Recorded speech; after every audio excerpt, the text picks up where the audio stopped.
Caros amigos, este é o podcast do Instituto Plínio Correia de Oliveira. Ouça agora uma das inúmeras e surpreendentes exposições de Dr. Plínio.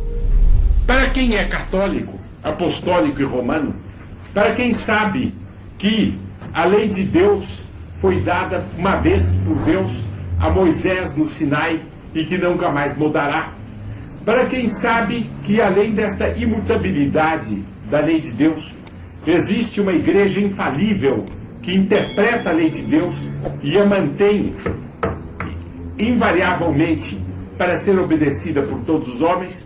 Por quem sabe isto, o hipismo é o oposto da lei de Deus. Por quê?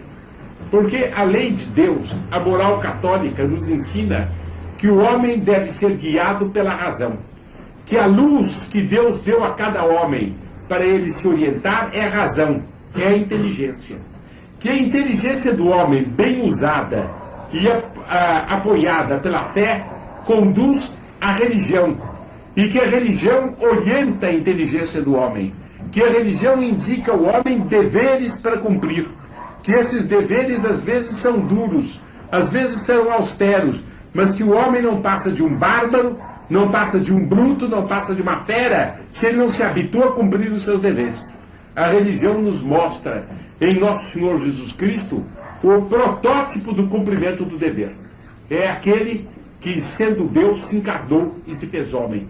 É aquele que veio habitar entre nós, como diz São João no Evangelho, para nos remir e nos salvar.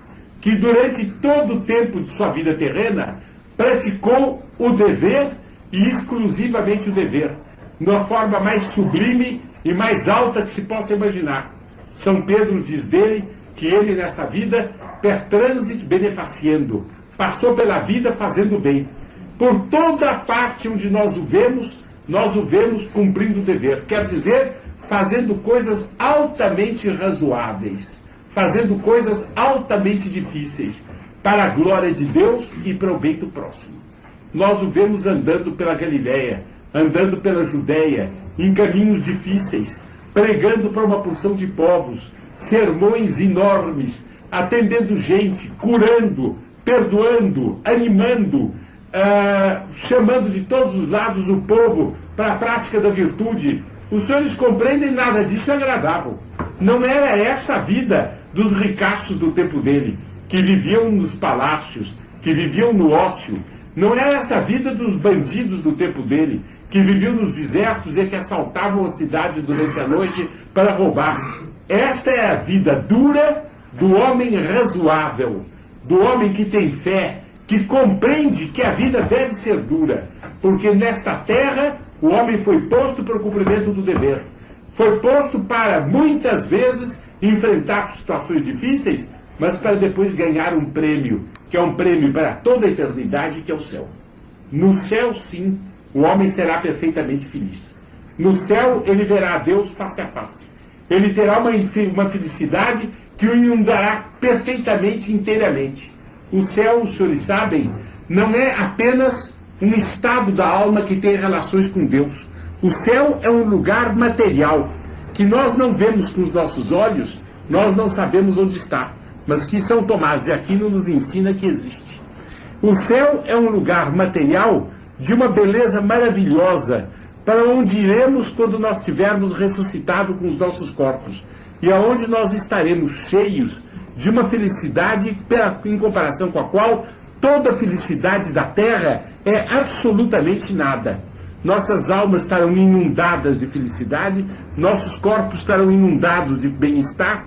Por todos os nossos sentidos, nós vamos aurir essa felicidade, e uma felicidade que cada vez mais nos aproximará de Deus. Mas a terra é um lugar de prova e de luta, é um lugar de dever e de heroísmo, é um lugar aonde Deus nos pôs para nós vencermos os nossos defeitos, para nós adquirirmos a virtude, para nós nos assemelharmos a Ele e ficarmos dignos, assim, de o contemplar face a face no céu. Esta felicidade que o hipismo promete na terra e que não dá, é a felicidade da ignorância, é a felicidade da sujeira, é a felicidade da corrupção, é a felicidade da desordem, é a pseudo-felicidade. Esta felicidade o homem a terá no céu. Mas nesta vida é preciso que ele lute, que ele trabalhe, que ele estude, que ele cumpra o dever, que ele vença as suas paixões, que ele seja um homem, enfim, no mais alto sentido da palavra. Quer dizer, não um animal irracional, mas um animal racional. Esse deve ser o homem. Então, como os senhores veem, nós estamos num divisor de águas. E a humanidade está entre dois apelos. Um apelo é de nosso Senhor Jesus Cristo. E é para os homens que seguem, que querem imitá-lo, que o conhecem, que o adoram, que compreendem que se deve ser como ele e que querem seguir o caminho duro da luta e do dever. Este é o caminho da civilização. Porque toda civilização é baseada sobre aqueles que cumpriram o dever. Se a medicina chegou tão longe, foi porque muitos homens fizeram estudos árduos e difíceis. Se as técnicas chegaram tão longe, é porque muitos homens passaram muito tempo, em vez de estar se divertindo, estudando coisas difíceis. Se a arte em determinado momento subiu tão alto como subiu, é porque houve muita gente que aplicou seu espírito ardamente para que as artes florescessem. Se os senhores encontram tantas instituições de beneficência, hospitais, obras de caridade, é porque houve uma porção de gente que abandonou tudo para cuidar dos pobres. E evidentemente não é uma coisa agradável.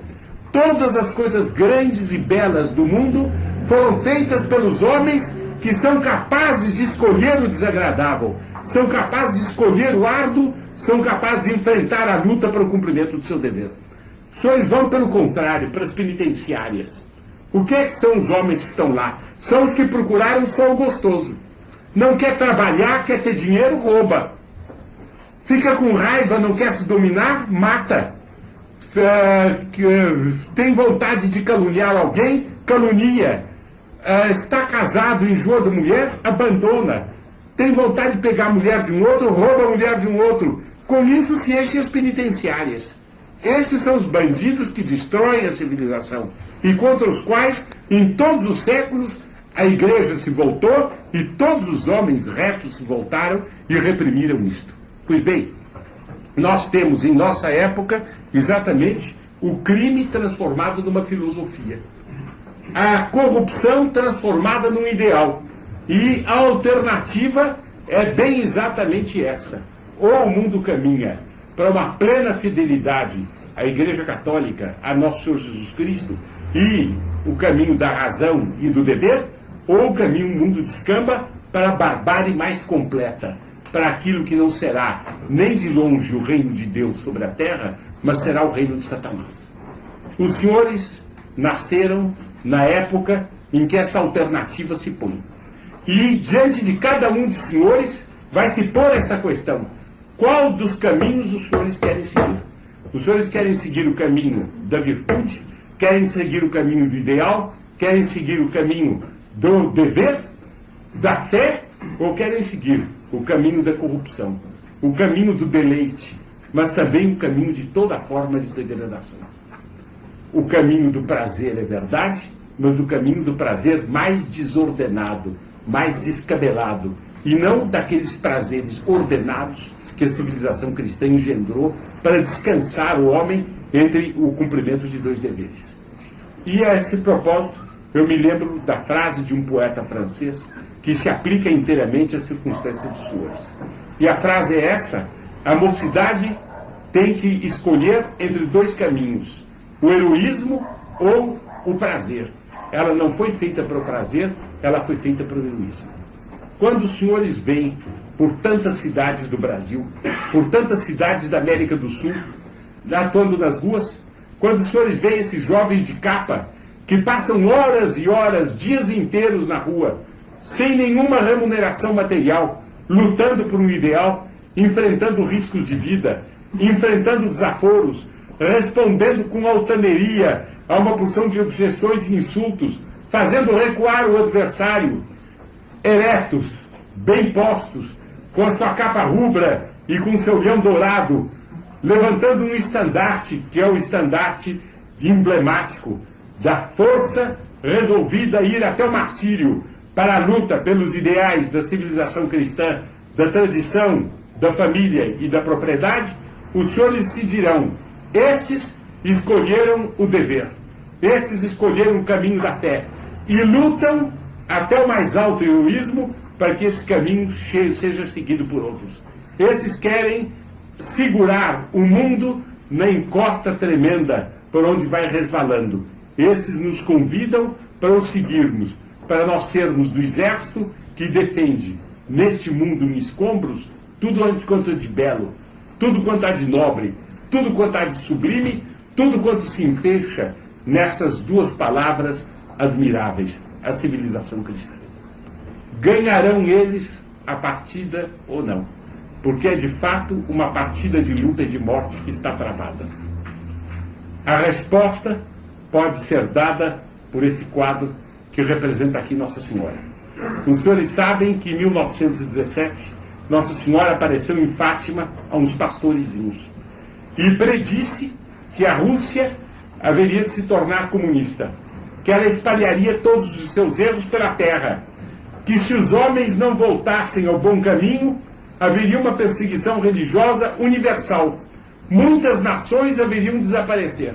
Mas ela afirmou que, por fim, o imaculado coração dela haveria de triunfar. A causa está ganha porque há uma promessa de Nossa Senhora. Ainda que haja muitas lutas, ainda que haja muitas dificuldades, vencerá ela e vencerão, portanto, aqueles que defendem a causa dela.